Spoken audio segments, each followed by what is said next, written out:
بسم اللہ الرحمن الرحیم واعتصموا بحبل اللہ جمیعا ولا تفرقوا۔ رب کائنات نے قرآن مجید فرقان حمید میں ارشاد فرمایا اللہ کی رسی کو مضبوطی کے ساتھ تھام لو۔ مفسرین فرماتے ہیں اس رسی سے مراد قرآن ہے۔ جب ہم قرآن سے وابستہ ہو جائیں گے، ہمارا اٹھنا بیٹھنا قرآن کے مطابق ہو جائے گا، یقیناً ہماری زندگی میں چینج آنا شروع ہو جائے گا۔ آج کل سوشل میڈیا پہ فرقہ واریت کو بڑی ہوا دی جا رہی ہے۔ کبھی کسی ٹاپک پہ، کبھی کسی موضوع پہ، کبھی کسی شخصیت کو ہٹ کر کے، کبھی کسی بڑے پیر کو ہٹ کر کے لوگ فرقہ واریت کو پھیلا رہے ہیں۔ خدا را، ہم تو اتحاد امت کے دائی ہیں۔ اتحاد امت کا سوچتے سوچتے ہم تو اتحاد اہل سنت سے بھی ہاتھ دھو بیٹھے۔ میں نے ایک شاہ صاحب کی تقریر سنی، سید محمد کامل شاہ صاحب، بڑا اچھا انداز خطابت ہے، لیکن وہ کسی نہ کسی شخصیت کو ہٹ کر جاتے ہیں۔ شاہ صاحب، ہم اتحاد امت کے دائی ہیں۔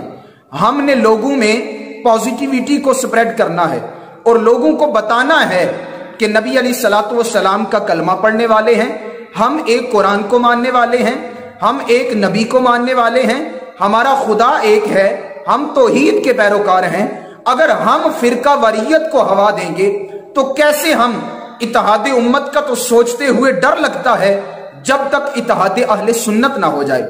تو آج ہم ارادہ کیجئے کہ اتحاد اہل سنت کے ساتھ ساتھ اتحاد امت کے دائی بنیے، تاکہ جو لوگوں میں اور ہمارے اندر جو متفقہ اصول ہیں، اگر ہم ان کو لے کے ایک پلیٹ فارم پہ آ کے اتحاد امت کی بات کریں تو یقیناً ہم اس آیت کے مصداق بن سکتے ہیں۔ وَاعْتَصِمُوا بِحَبْلِ اللَّهِ جَمِيعًا وَلَا تَفَرَّقُوا۔ فرمایا فرقہ واریت کو پروموٹ نہ کرو۔ حضور علیہ الصلوۃ والسلام نے ارشاد فرمایا، حضور نے ارشاد فرمایا، جو جماعت سے علیحدہ ہو جاتا ہے وہ سیدھا جہنم میں جاتا ہے۔ تو اس لیے جماعت کیا ہے؟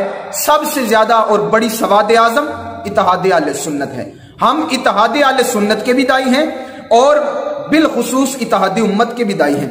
جب ہم ایک پلیٹ فارم پہ جمع ہو کے اپنی آواز کو ایز اے مسلم لوگوں تک پہنچائیں گے، یقیناً ہماری آواز کے اندر، ہمارے کلام کے اندر، اور جس قرآن کا سہارا لے کے ہم لوگوں میں ظاہر ہوتے ہیں، تو یقیناً اس قرآن میں تو پہلے ہی بڑی طاقت ہے۔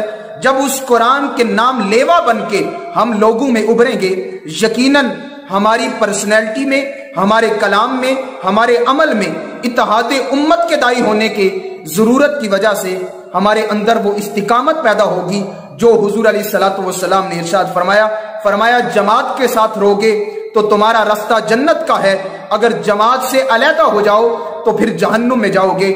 ہم اس آیت پہ چلنا چاہتے ہیں، اور لائیے آپ کے ماننے والے جتنے ہیں اس آیت پہ لائیے، وَاعْتَصِمُوا بِحَبْلِ اللَّهِ جَمِيعًا وَلَا تَفَرَّقُوا۔